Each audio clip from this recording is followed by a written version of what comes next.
Boa noite, pessoal. Hoje é um dia de muita felicidade. Nós vamos fazer uma live com uma pedagoga, especialista em agilidade, psicologia escolar, psicopedagogia aplicada à educação e se especializando em metodologias ativas.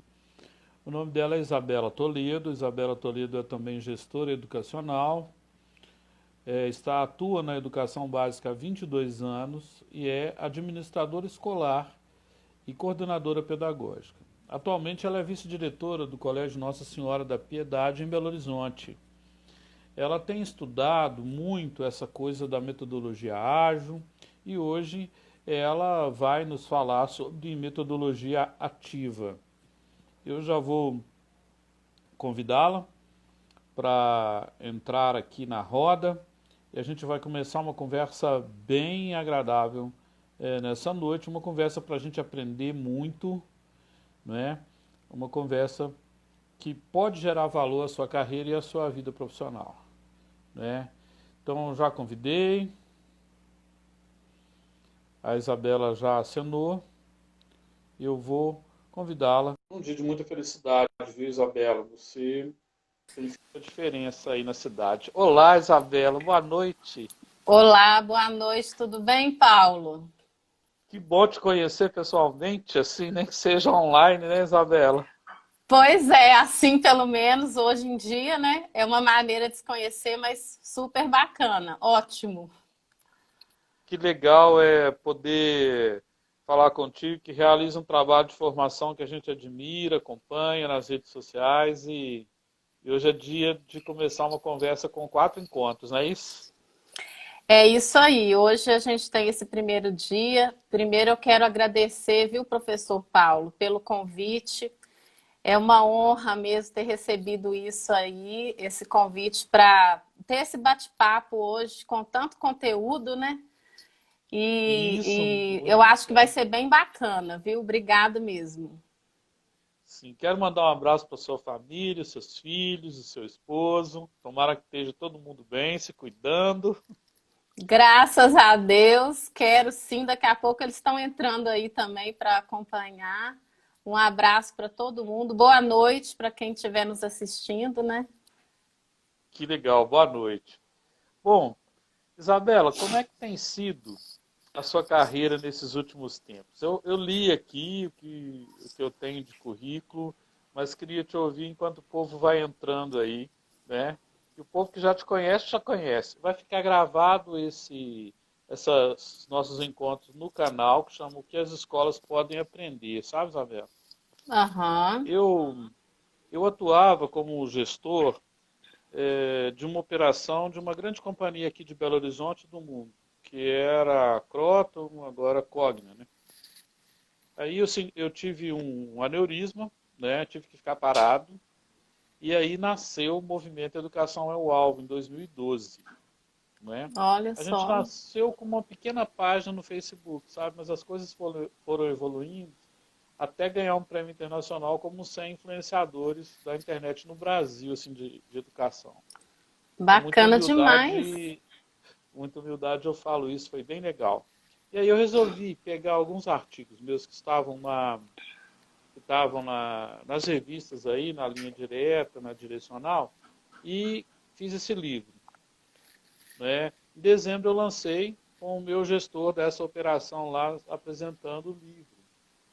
Aí chegou a pandemia. Eu resolvi escrever do tema de hoje. Metodologias ativas, o que as escolas podem aprender. E Já aí, vi lá, tô doida para ler já. Ainda não olha, pude pegar. ele é fora da curva, tá? A Aham. gente fala sempre de uma pessoa que conseguiu adotar aquela metodologia, né? Bem legal. E o BNCC, né? Que está chegando agora à noite para eu corrigir, para acertar tudo no dia 25/8 fica pronto. Então, Esse é o a gente livro quer. caçula, né, Paulo? É o livro caçula. Esse é o filhote mais novo, né? Na Ah, Semana dos Pais. Nossa. E, e aí, quando eu vi a sua desenvoltura com o tema de metodologias ativas, me deu vontade de falar mais, e aí a gente criou essa série. E antes dela começar, eu quero te homenagear, sabe? Eu teria que entregar isso aqui Olha, pessoalmente, né? Lembra do troféu que eu te falei? lembro. Esse é o troféu Mulheres Educadoras, tá? Ai, Ele que tem o lindo. turbante da Malala, então ele acabou apelidado como troféu Malala. Hum, Eu recebi das mãos da Malala um prêmio e ela me autorizou, eu tenho autorização por escrito, que eu posso fazer assim. Ele é de jornal e revista, porque todo educador como você marca a história das pessoas, então o jornal é onde publica, né? E as revistas também. Então nós vamos nos encontrar ainda, não sabemos se em setembro ou em março do ano que vem. verdade. Sempre a gente entrega em março, sabe, Isabela? Na semana do Dia Internacional da Mulher. Até agora, Sim. 84 mulheres receberam o troféu. Nós começamos lá no Cinep, no depois fomos para um colégio aqui de Belo Horizonte, o primeiro colégio. E aí, como foi o primeiro colégio particular, a gente continua lá, da cidade, né? E já demos para a diretora do primeiro colégio público da cidade. Então, esse é uma homenagem a tudo que você anda fazendo aí, né? A gente pesquisa muito, o povo sopra no ouvido da gente. Então, parabéns por tudo que você faz. Isabel, isso aqui Muito vai junto. obrigada. Isso aqui vai junto. Se você for para a praia, olha, você tem uma Ah, bolsa. Legal. que lindo, legal. Mas, Não tem nem palavras, Paulo, de saber olha, assim que você primeiro acompanhava meu trabalho aí, minhas publicações. Nossa, eu estou muito feliz. Muito obrigada. que legal. Olha, Isabela, esse vídeo e os outros vão ficar no canal. Vamos conversar então sobre metodologia ativa, né? Vamos lá. Vamos embora. O que é metodologia ativa? Porque tem muita gente falando desse tema, falando de um tanto de coisa. O que é metodologia ativa? O que significa? Tem, realmente, Paulo, tem, hoje esse assunto ele é muito falado, né? Muito falado, tem muita coisa para ler nem tanto, mas ele é muito falado mesmo, todos os professores indo atrás, o que que é isso, né? Na verdade, não é uma coisa nova, né? Eu É, gosto de falar, quando alguém me pergunta sobre metodologias ativas, eu gosto primeiro de ir para o significado simples das duas palavras que compõem esse termo, né? Então, a gente tem o primeiro, que é metodologia. Metodologia é um termo que é derivado do latim, que é métodos, que significa o caminho que a gente percorre para concretizar alguma coisa. Então, metodologia, ela seria esse caminhar do professor que tem o objetivo de chegar a um determinado lugar, que no caso nosso da educação é chegar ao conhecimento, né? E o outro termo, que é ativa, significa que tem vida, energético, que se move, né? Então, só da gente pensar nessas duas definições, a gente já começa a ter uma ideia do que é metodologia ativa, né? Então, ela seria exatamente os caminhos que o professor escolhe para levar os alunos ao conhecimento, né? Esses caminhos eles são oferecidos pelo professor, são escolhas que o professor faz para levar os alunos ao aprendizado pleno. Então é por isso que a gente fala que as escolas elas precisam escolher os melhores métodos, as melhores metodologias, que o professor precisa escolher a melhor metodologia, porque é através disso, esse é o caminho, né? O caminho que leva. A Annelise está assistindo aí e falou, o caminho vivo. caminho Adorei isso vivo, aí, verdade também. exatamente. É o caminho vivo, né, que leva os alunos ao conhecimento. E essa escolha que os professores fazem, né, ela envolve uma série de questões que vai resultar ou numa aula boa ou numa aula ruim. Né? Seria mais ou menos isso, assim, simplificando aí o significado disso. Eles pedem para a gente uma aula diferente, né? Eu sou professor de história. Minha carreira é história, filosofia e sociologia.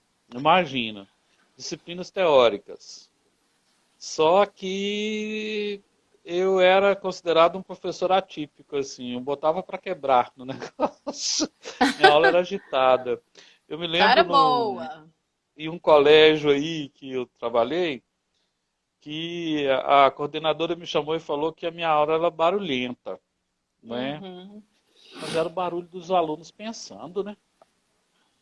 Era o É, barulho isso é deles fazendo engraçado. alguma coisa. Porque eu, quando eu comecei, Paulo, eu comecei com 18 anos e eu dava Uau! aula de musicalização, né? Imagino. E essa aula que eu dava, eu também fui chamada porque eu tinha que dar uma aula mais teórica, segundo a coordenação. Tinha que dar uma aula mais teórica, onde tivesse ali um exercício que o aluno colasse no caderno e levasse para casa. Então, eu era muito nova nessa época e isso me deixou desorientada, porque eu fiquei perdida, né? Como é que eu ia ensinar música com o objetivo de colar uma folha no caderno para os pais verem que teve aquela aula, né? Para as crianças. Então, isso aí meio que confundiu minha cabeça também na época. Eu acho que você deve ter passado aí também alguma situação parecida com as suas aulas de história aí. E aí vem a segunda pergunta que eu quero te fazer. Quando o professor ele escolhe trabalhar com essa metodologia, o que ele precisa para a sua aula ser considerada boa? Olha, nós estamos falando de escolhas, né? Então, quando o professor escolhe, realmente ele tem que levar em consideração alguns pontos, né? Colaboração é o primeiro que eu acho.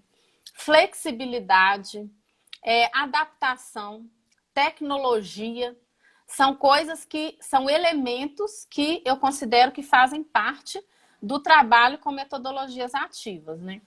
Interessante, Paulo, que essa semana eu estava lendo um artigo do site Porvir, né? Não é um Hum, artigo recente, é um artigo mais antigo, não tão antigo, é de 2018, né? Mas é super atual, que falava das competências que o professor tem que ter no século XXI, as características do professor do século XXI. E eu achei super interessante, porque para ter aquelas características, que eu vou falar já quais são, só tem como ter quem trabalha com metodologias ativas, né? Metodologias que fazem esse caminho vivo aí que a Annelise falou, que onde o aluno ele produz mais do que ele ouve, né? Ele fica mais tempo da aula produzindo do que ouvindo, do que escutando, né?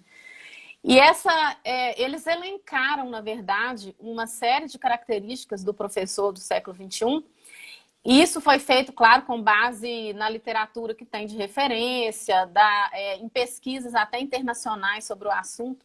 Então, a primeira característica que eles colocam é saber explicar os conteúdos, né? Explicar bem. A princípio, quando a gente ouve isso, fala, mas isso é óbvio, né? Não, mas isso não é óbvio, né? O óbvio é dominar o conteúdo. Isso sim é óbvio. O professor na tem que dominar o academia ele tem que conteúdo. aprender pelo menos isso, né? Pelo menos isso ele tem que sair sabendo. Domínio do conteúdo. Agora, saber explicar é outra coisa, né? Saber explicar quantos professores a gente já teve na trajetória nossa que eram incríveis em conhecimento, mas não sabiam explicar nada. Então a gente tinha que ser autodidata em casa para estudar e conseguir dar conta ali da matéria. Então, saber explicar é uma comunicação boa, né? Então, isso aí é super importante para o professor. Outra coisa é propor atividades diversificadas na sala, né? Isso tem muito a ver com as escolhas metodológicas mesmo. Não dá para ser mais aquela aula que é só expositiva, né? Porque o aluno, quando ele escuta, escutar é um ato passivo, né? E eu não sou contra a aula expositiva, não. Porque eu acho que a explanação, ela tem o seu lugar na educação e ela é importante. Porque escutar, inclusive, é uma habilidade importante também. É uma competência, né? Mas a diferença é que isso não pode ocupar todo o espaço da aula, ou todas as aulas, né? Dos professores. Ele tem que diversificar os seus métodos, né? As suas maneiras de ensinar. Uma outra Eu, característica... Pode O falar, Rubem Alves Paulo. falava sobre escutar, ele falava da escutatória, né? Tem curso de oratória para todo mundo, mas escutatória é uma coisa que Exatamente. os alunos hoje têm que aprender a desenvolver também. Por quê? Eles já querem completar a frase do professor, né? Já querem E completar. a aula expositiva ajuda nisso, para organizar talvez todo o cenário da escola, do método, o caminho a ser seguido, esse caminho vivo, né? A Annelise também está falando que ela também já foi chamada a atenção, que bom, que ela adora agitação, que já foi chamada a atenção por isso. Alunos no chão, alunos no corredor, alunos no laboratório de informática, todos trabalhando. Porque não é um pode crer, não é um auê. Se tem método, se sabe ó, qual resultado você tem que entregar nesses 50 minutos. E isso, então, ele pode trabalhar do jeito que ele quiser. Numa escola eu fui chamado a atenção porque na reunião pedagógica alguém falou do boné. Aí eu falei assim, bom, filósofo já viu, né? Eu posso fazer uma pergunta? Eu sempre ficava um pouco calado. Eu posso fazer a pergunta? Aí ela pode. O boné atrapalha o aluno a pensar? A diretora não tinha resposta. Aí eu falei, então vamos fazer um concurso de boné do colégio. Eles vão continuar usando o boné. É, aí, poxa vida, foi uma loucura. Fizemos o concurso de Foi boné. aceito? Ah, fez o Foi, concurso? Ah, graças legal. a Deus, foi aceito. É uma escola próxima da sua. Ponto. Pois é. E você falou uma coisa interessante sobre a escuta, né? Porque tem gente que acha que as metodologias ativas, elas vieram para jogar fora todas as experiências que já foram construídas até hoje numa instituição de ensino, né? E não é por aí. A gente tem que continuar trabalhando. Você falou que, Rubem Alves falou que ninguém ensina a escutatória, né? E a minha diretora, ela fala uma coisa muito interessante também, que quando o bebê nasce ali, tá todo mundo apaixonado com o bebê, e quando ele fala, todo mundo, ele falou, e faz aquela festa, né? Porque ele falou. Mas quando ele escuta, ninguém fala, ele escutou. Uau, é É, mesmo? Ó, que legal. né? É uma reflexão interessante que ela fez, porque a gente esquece de ensinar a escutar, né? E, na verdade, precisa escutar, né? Por isso que tem aula expositiva, tem o seu lugar. Ela só não pode ser a única estratégia, né? Porque escutar realmente é um ato passivo, né?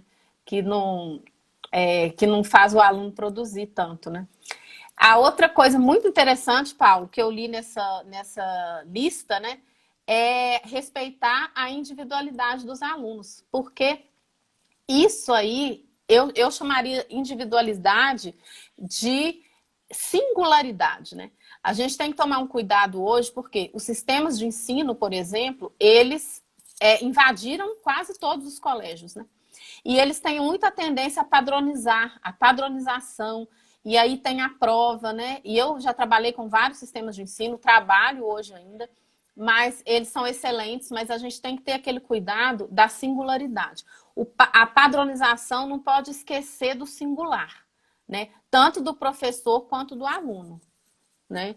E eu acho que também uma coisa interessante, Paulo, que a gente vê nas práticas aí, você está contando algumas experiências, sobre as dificuldades de aprendizagem, né? Quando a gente fala, uma outra competência do professor é acompanhar os alunos que têm dificuldade, né?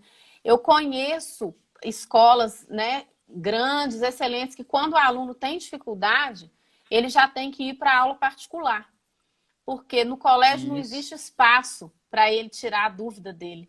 Ele tem que tirar fora do colégio, né? Isso é uma coisa triste, né? Já tem ali na mesa da coordenação as indicações de professor particular, que se o pai chegar, meu filho está com dificuldade de matemática, ó, leva em tal lugar, tal lugar. Quer dizer, na escola não tem aquele espaço de tirar a dúvida, né? Então, E, essas características todas aí, quem trabalha com metodologias ativas está à frente, porque já tem que abarcar tudo isso, né? e o Lino de Macedo, ele fala que a metodologia ativa ela rompe com uma coisa que chama livrocentrismo. Quer dizer, não é só o livro. Não é só o E livro. rompe com professorcentrismo ou magistocentrismo, né? durante muito tempo o professor ficava naquele lugar alto, né? Eu estava conversando com o Gabriel Perissé, nós vamos fazer uma live junto. Ah, A legal. Idade Média, a Idade Média. Só que nós estamos na Idade Média. E aí? Isso. A metodologia tem que mudar. E a atenção dos meninos, né? Conversando com um educador aí, ele tem um canal, chama História e Ação, o canal dele, Gêner, que ele chama. Ele estava me falando que hoje tem um fenômeno que chama atenção parcial contínua. O aluno só consegue prestar atenção em nós, no máximo, 18 minutos. Exatamente. E você já viu, Paulo, um estudo que fala por que a aula tem 50 minutos? É Não. interessante esse estudo, é interessante porque a gente nunca se pergunta por que as aulas têm 50 minutos, né? Aonde que surgiu isso? Então foi lá para os idos aí de 1900, foi feito um estudo e a atenção que as pessoas tinham na época, né, elas conseguiam manter a atenção, era esse tempo de 50 minutos. Então ficou-se determinado que 50 minutos seria o tempo de uma aula, porque era o tempo de atenção das pessoas, né? Quer dizer, não tem mais nada a ver com as pessoas de hoje, né? Com os alunos de hoje, essa geração interativa, né? 18 minutos aí você está falando que é o tempo de atenção. E olha, neurocientistas falam que até menos, né? Porque eu fico olhando os sobrinhos, filhos menores, eu chamo essa geração de geração C, tá? No meu livro, geração do coletivo conectado. Uhum. Geração que quer curtir, compartilhar e comentar ao mesmo tempo. Eu fico olhando a minha sobrinha, a Helena, ela é uma pequenininha, linda demais, sou fã dela. Ela tem 3 anos, 2, 3 anos. Ela mexe no celular assim, touch, né? E quando a televisão não é touch, ela fica procurando. E ela troca de segundo a segundo o que ela está vendo.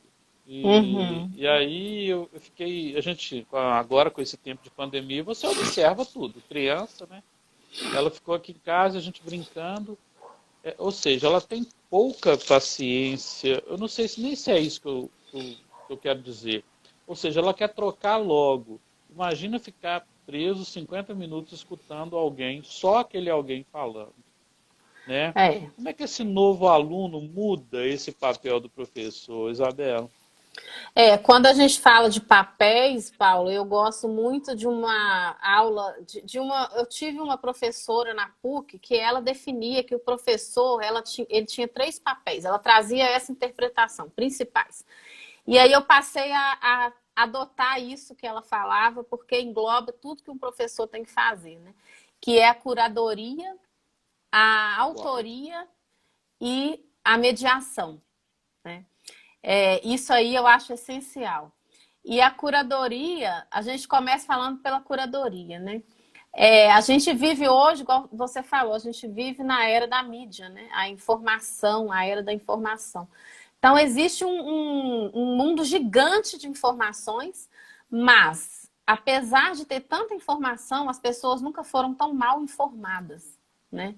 É um paradoxo isso. Uma pena. E tem gente também que acha que o professor até vai perder o seu lugar, porque hoje o aluno pode estudar tudo que ele quer pela internet, né?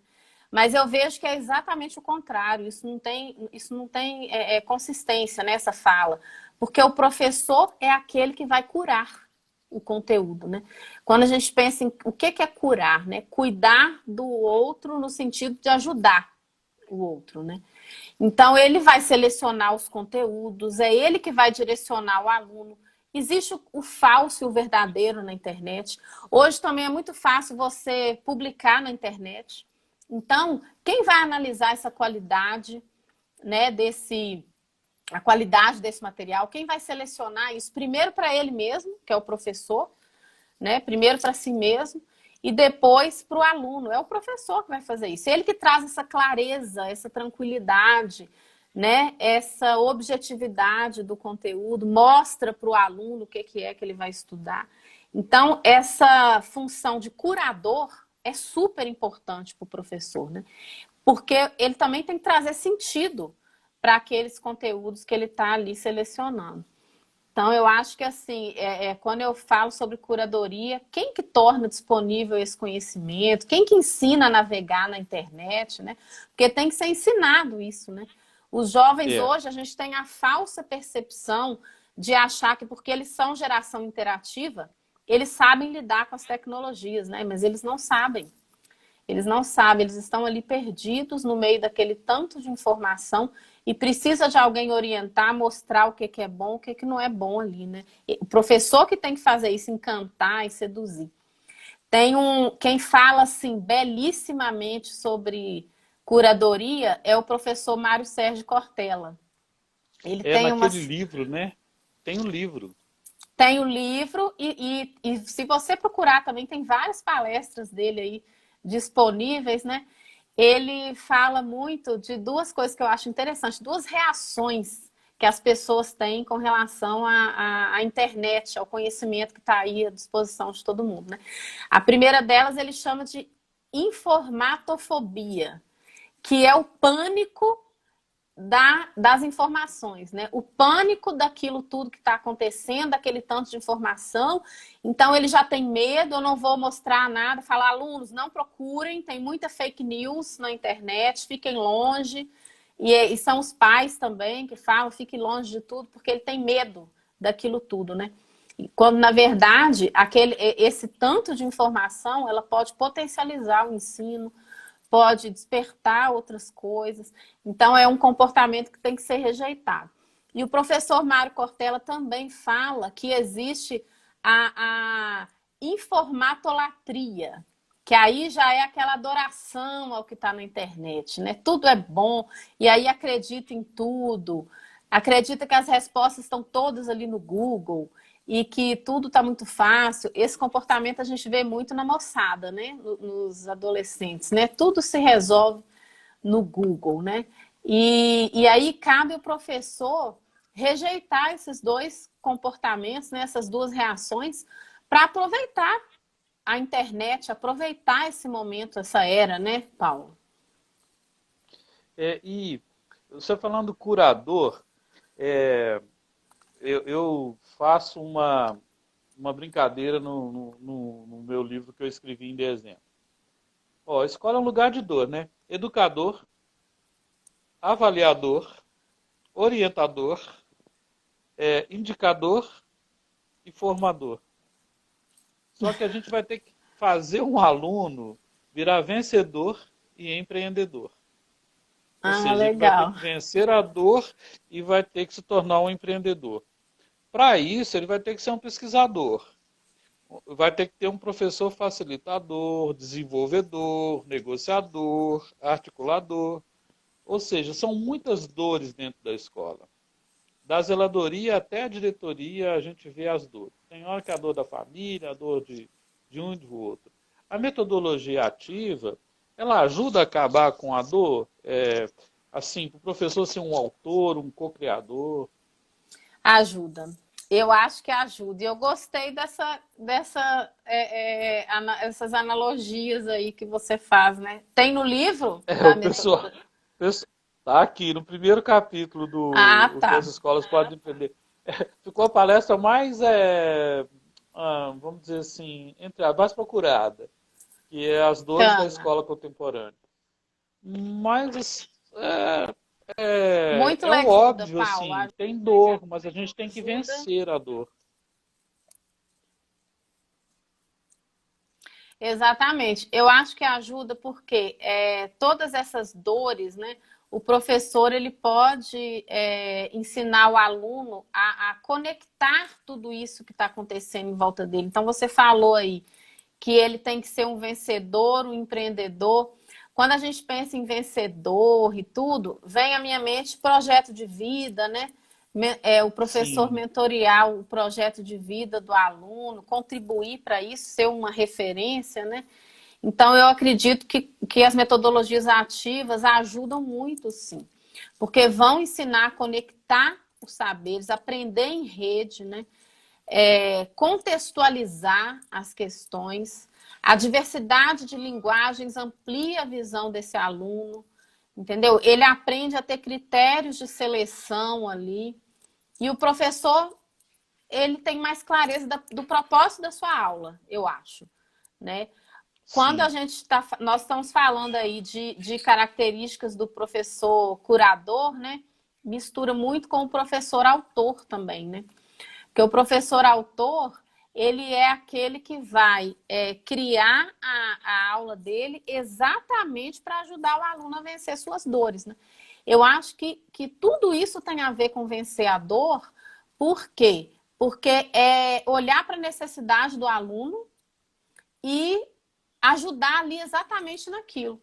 Porque quando o professor se preocupa com esse caminho que a gente falou no começo, né? Que a metodologia é uma escolha de um caminho, ele está junto com esse aluno traçando esse caminho. Então, ele tem tudo ali para aliviar essas dores, né? Ele não está em cima de um palco só dando uma aula expositiva, que isso realmente o aluno assiste um vídeo, é a mesma coisa, né?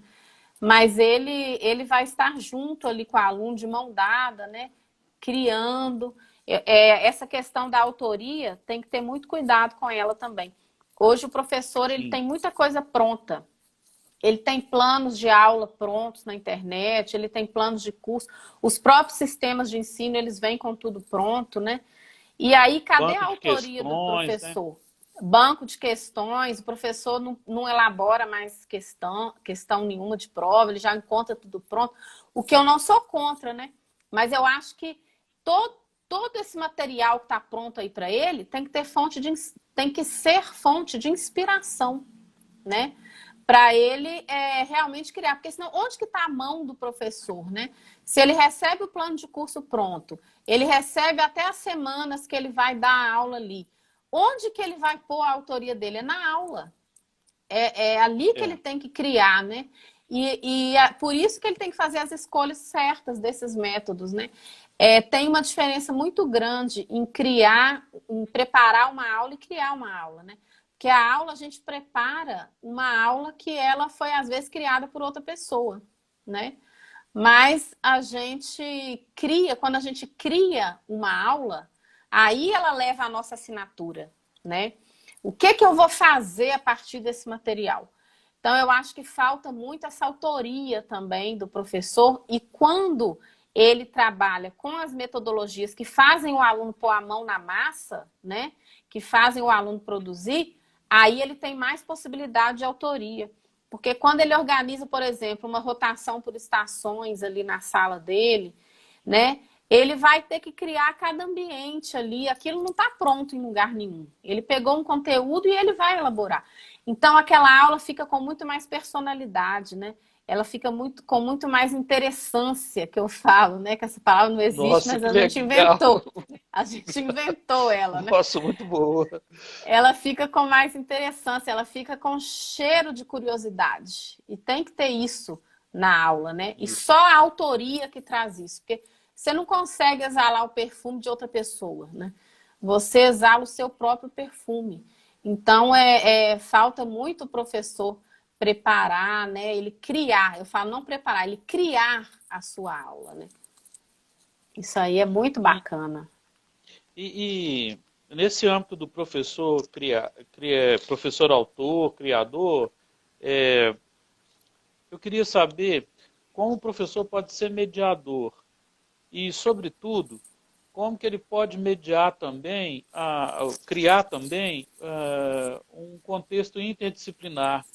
É, eu gosto muito quando um professor de física dá aula junto com um professor de história, por exemplo. Ganhamos um prêmio até, junto com o Léo de Geografia e com o Rodrigo de Química, que a gente falou, naquela época do vídeo do Al Gore, a gente falou de efeito estufa, e criamos um projeto em que a gente dava aula junto, porque, sabe uma coisa, Isabela, que me incomoda nas escolas? Tem muita estrela, Hum, professor estrela, e tem pouca constelação, verdade. sabe? E a gente brilha junto com os outros. É verdade. Por... Quando a Eu gente acorda acredito para isso, fica muito muito, legal. muito, muito, Paulo, eu acredito muito na coletividade, tá?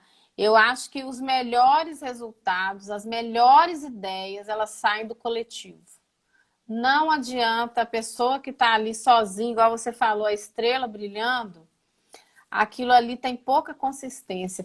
Quando você junta pessoas para dialogar, para interagir, o resultado é outro. Eu acredito, assim, piamente no coletivo. Eu não acredito na individualidade para criar numa escola, sabe? Então, acho que o interdisciplinar, ele é o caminho sem volta que eu falo. Porque agora que a escola se reinventou nessa pandemia, ela acelerou, na verdade, né, a sua transformação, a gente está vendo muita presença do interdisciplinar. Né? E isso, para mim, é sem volta. A gente tem que dialogar com as outras áreas, o aluno tem que perceber a conexão, o sentido daquelas coisas que ele está estudando. Né? Porque se ele não perceber isso, realmente ele vai chamar de inútil tudo que ele viu no ensino médio, no ensino fundamental 2, principalmente, né? Futuramente ele vai chamar de inútil, porque não fez sentido para ele, né? Então, isso aí é muito sério, a gente tem que buscar. Eu acredito no interdisciplinar e batalho por ele. Acho que os professores têm que dialogar mesmo. Sem coletividade não tem resultado. Não tem mesmo. E fica mais fácil ser mediador quando todo mundo está falando a mesma língua, não é, Isabela? Você que está na gestão de uma escola. Fica. E eu até gosto, Paulo, de quem fala a língua diferente também, sabia? É, Porque eu acho que a gente tem que ter sempre. Quando todo mundo está concordando também, aí é tem que ter complicado, aquela é. pessoa que vai chegar, vai falar, mas e se? Porque leva a pensar, né? Leva a Sim. pensar, leva a refletir. Às vezes você muda um argumento. Eu sou muito de debate, eu adoro debate. E eu tenho Uau. meus argumentos. E eu sou firme nos meus argumentos. Para alguém me mudar, eu mudo todos eles, se precisar. Mas só se o outro for um argumento melhor do que o meu. E aí, eu acho que isso é muito Isabela, bacana no colégio. então eu quero te convidar para uma coisa. Nós vamos Ah, fazer um negócio que não vai ser no Google Meet, vai ser sorteado. Nós vamos fazer um júri simulado de avaliação no Brasil. Mas a uhum, pessoa só vai saber na hora. Nós estamos convidando um grupo de amigos professores. aham. Alguém vai ter que defender e os outros vão ter e convidar os alunos para serem jurados, entendeu? Ah, legal. Porque depois nós vamos começar um movimento que vai chamar Jogos Vorazes. Eu estou até te adiantando aqui. Com as escolas, vamos convidar as Bacana. escolas que quiserem para a gente pegar um tema e debater. Nos Estados Unidos tem muito isso, na high school. Os alunos defendem um tema, só que eles vão ter que aprender a escutar primeiro, para depois falarem. A Uhum. lógica é essa. Vamos debater, aguarde. Vamos debater, porque olha, e tem gente, e a gente, eu acho que saber debater é muito legal, porque tem gente que não sabe, né? Tem professor que não sabe debater. Se alguém traz uma ideia contrária à dele, ele já desmorona ali. Eu já acredito que não, né? O mundo tem tantas ideias, com certeza alguém tem Tem, uma ideia melhor que a minha, né? lógico. Ou então vai melhorar o que eu penso, né? Então eu gosto de ouvir, de ver o diferente. Se o argumento me venceu, eu mudo na hora. Eu falo que assim, as coisas que a gente pensa, que a gente planeja, né? A gente pode escrever a lápis, né? A caneta é só o caráter. Aí tem que ser a caneta, não muda. Tem. O resto Assinado. não, o resto é a lápis. Você vai mudar ali a sua forma de pensar, você vai conversar, você vai dialogar. E é bem interessante. Eu acho que o interdisciplinar traz isso, né? Porque a pessoa, para caminhar junto, ela tem que abrir mão, ela tem que conversar. Muito interessante.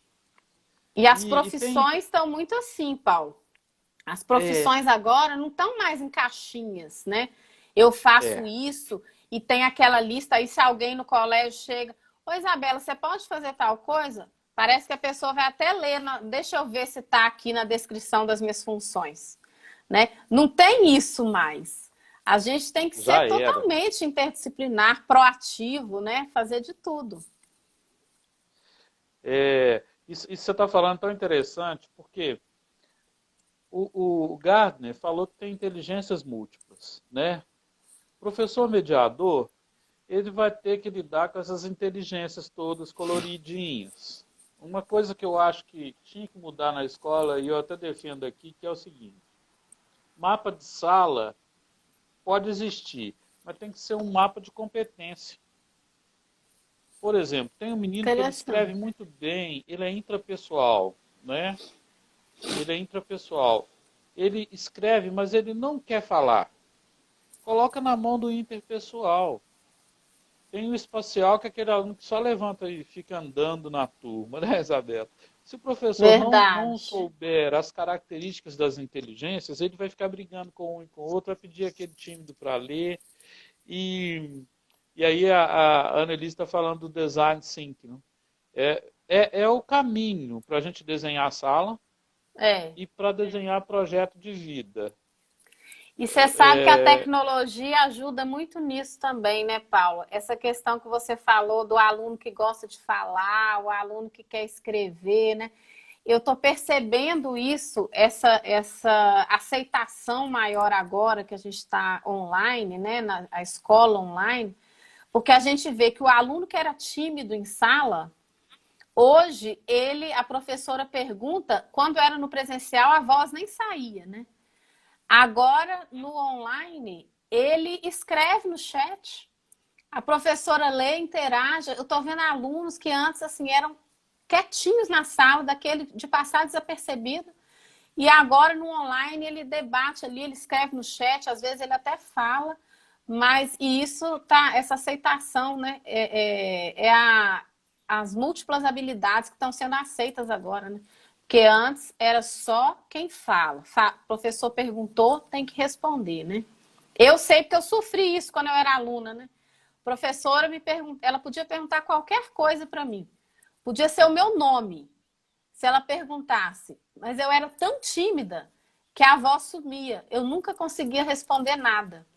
Então eu sofri muito, muitos anos com isso, até eu vencer essa timidez toda, né? Quando eu falo, ninguém acredita, mas eu era tímida ao extremo.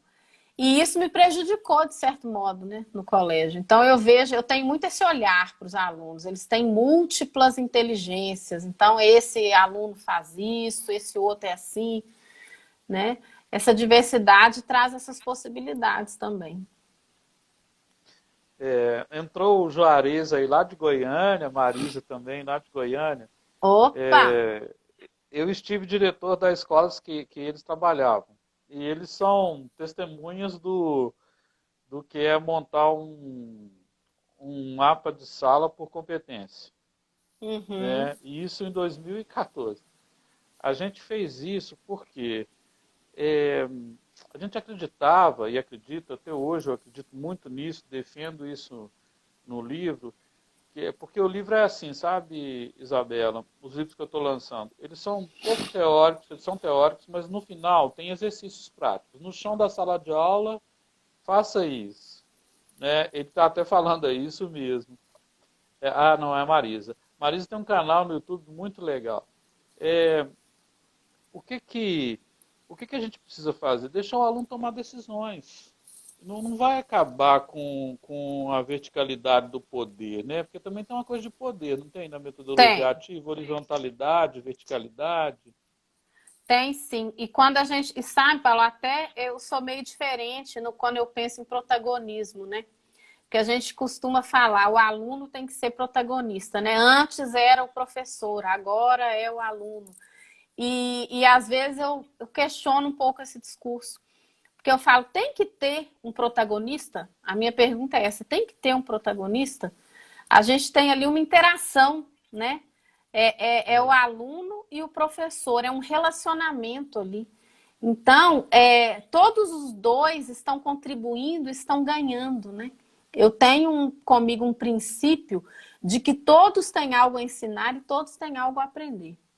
E eu acho que isso se traduz na sala de aula também. Então, o professor, ele é aquele que conduz, mas ele não é o protagonista, mas ele tem um papel muito importante, tanto quanto o aluno, né? Então, às vezes eu falo, tem que ter um protagonista. Eu acho que a gente tem uma dupla de sucesso ali na sala de aula. É uma dupla de sucesso, Uau! entendeu? É. Eu também penso isso. Que é pegar o dado pelo dado, ele tem em qualquer celular, concorda? Aham. Ele tem em qualquer celular. Agora, a informação para o conhecimento, para o insight, aquele velho esqueminha até chegar em sabedoria é um processo, não é? É um É, processo. outro dia eu aprendi com a professora Lília Neves, ela é muito legal, né? Ela tem um livro que chama Transformação Educacional. É, currículo é pista de corrida. Então, assim, como pensar o currículo junto com os estudantes? É uma revolução, né? Porque às vezes chega uma rede de ensino, ela estabelece que você pode respirar com 30 segundos, dá um espirro com mais 30 e depois você faz Exato. isso, e no final vem aquela prova já pronta. E, poxa, tem charge, tem gênero textual que foi produzido, os meninos podem cantar uma paródia, eles podem fazer tantas coisas e de repente a criatividade não pode ser utilizada porque está dentro daquela caixinha.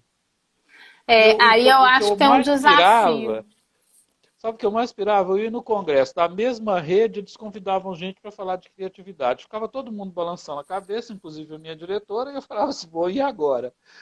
Eu faço isso, eu faço isso. Você estava Aham. batendo palma? Não, tem que seguir esse. Então, eu estou achando a pandemia muito boa, porque ela tá, tá vendo o pessoal ver que ensino remoto é diferente de ensino híbrido. Assim eu já estou feliz. No sentido, eu acho que toda crise, né, ela é um desafio, né? Mas a crise tem aqueles que desistem, esperam passar, né? Sentam, esperam passar, né? E tem aqueles que aprendem e que se destacam, né? Então, eu acho que a educação, ela foi essa que se destacou.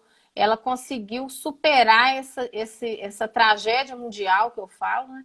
Essa tragédia mundial, ela conseguiu se reinventar ali e fazer diferente, acelerar. O aluno, né? Eu falo que quando temos sistemas de ensino, né? Que praticamente todos nós trabalhamos com sistemas de ensino, né? O Eles desafio estão tá tomando conta. na gente conseguir criar ali dentro, né? Eu também tenho comigo um pensamento seguinte: a gente não vai transformar tudo, né? A gente não vai transformar, mudar todas as coisas, deixar tudo do jeito que a gente quer. Então, eu sou muito de pensar essa a realidade? É isso que eu tenho para trabalhar hoje? Então, aqui dentro eu vou ter que inventar. Aqui dentro eu vou ter que inovar, eu vou ter que criar. Então, eu estou com esse sistema de ensino, a prova é dia X. Bora lá, vamos ver o que a gente vai fazer Bora aqui lá, para vamos se ver. reinventar e vamos, né? Eu sou muito da gente agir com o que a gente tem. Então, é essa a realidade? Vamos embora, vamos tentar se transformar aqui dentro e fazer a diferença dessa maneira, né?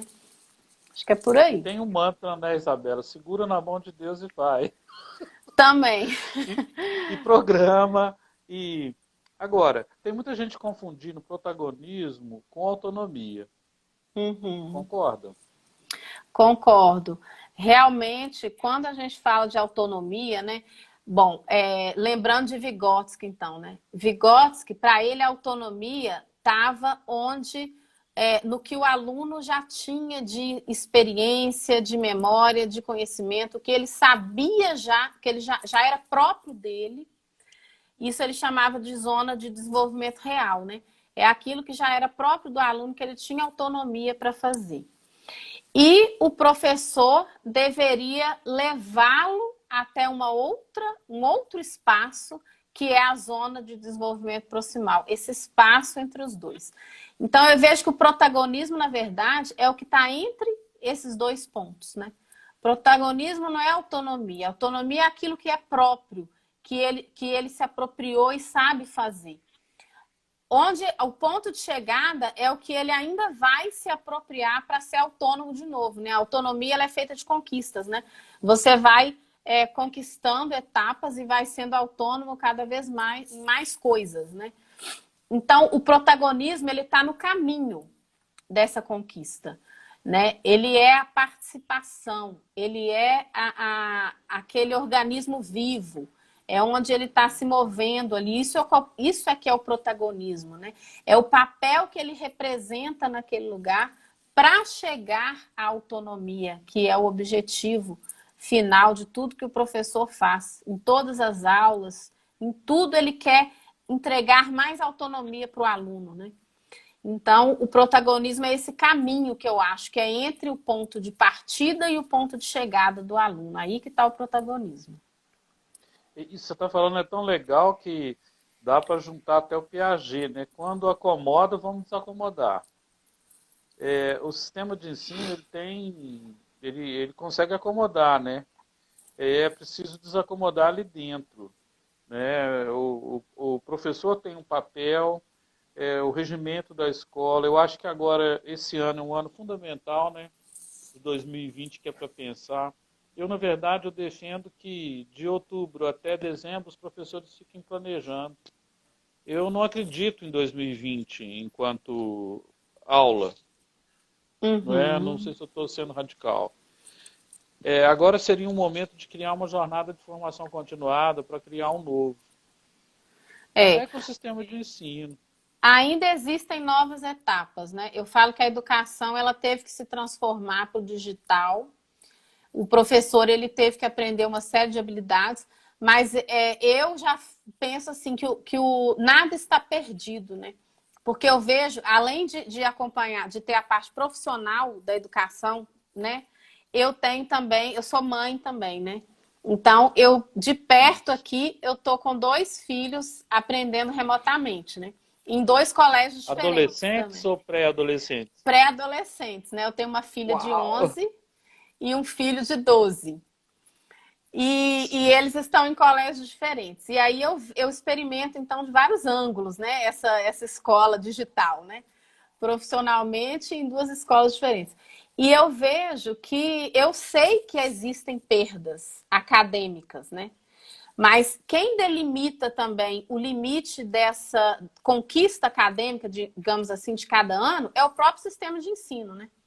Então, quem disse que tem que ter tais habilidades foi o próprio sistema de ensino. Então, na verdade, isso aí pode ser remodelado mesmo, né?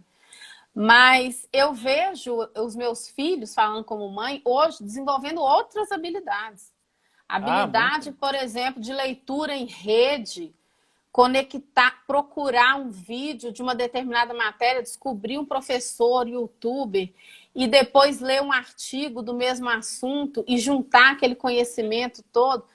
Isso eles não faziam. E sabe-se lá quando iam fazer no presencial, porque essa habilidade é uma habilidade que para trabalhar ela não é fácil, né? De leitura em rede. A habilidade tecnológica, então, nem se fala. Hoje eles veem, os professores pedem alguns trabalhos usando determinados aplicativos. Então, hoje eles sabem mexer com arquivos compartilhados do Google, eles sabem mexer com outros aplicativos. Essa parte eu acho interessante, Paulo. Por quê? Porque muita gente critica a tecnologia, né? Mas o que eu vejo de negativo na tecnologia? O uso passivo dela, né? Ele ficar ali na frente passivamente assistindo coisas, né? Como eu tinha experiência mesmo aqui dentro de casa, e muitas mães de pré-adolescentes devem ter. Tem aquele jogo do Minecraft, né? Que ele é muito legal. Só que ao invés de jogar o jogo, os adolescentes eles assistem alguém jogando o jogo. Eles ficam seguindo YouTubers que estão jogando e eles ficam ali vendo o outro jogar. Ao invés deles, porque eles vão falando de estratégia, ou seja, é um consumo passivo. Hoje não, hoje eu vejo meus filhos consumindo a internet, a tecnologia, com criação. Então eles passam ali, às vezes, 1 hora, mas eles estão criando. Eles não estão passivos recebendo algum conhecimento, eles estão criando. Então eu vejo que isso trouxe de positivo para os alunos. E as perdas que nós mesmos avaliamos, né, que o colégio determinou, eu quero o aluno no final do ano no nível X.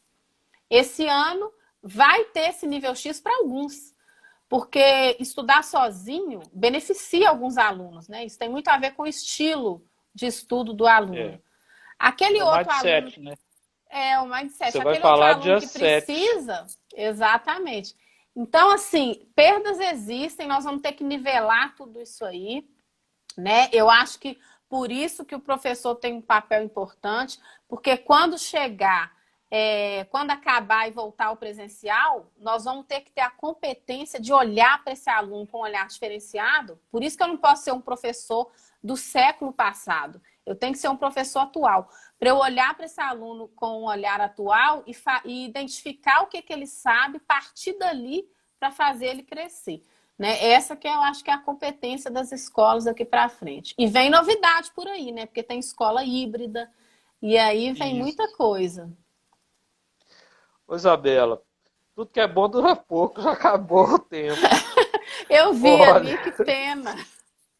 olha, dia 7 nós vamos falar de mudança de mindset. É isso? Exatamente. Depois da manhã. Estamos aguardando. Eu quero te Sexta-feira. agradecer muito.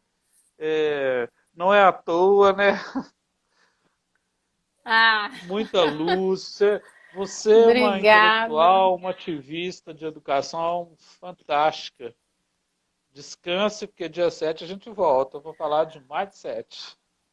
Eu Muito vou te mandar obrigada. o vídeo dessa nossa conversa para o YouTube, que é formação continuada. Vou mandar naquele grupo que parece que o Patrick vai te inserir e Já me vamos embora. inseriu. Já me Já? Já inseriu. tá lá? Já. Já Uau! tô Eu lá. tava torcendo para você entrar. Já tô Tchau. lá. Então tá. Obrigadão. Brigadão, Paulo. Tudo de Até bom. sexta-feira. Tchau, tchau.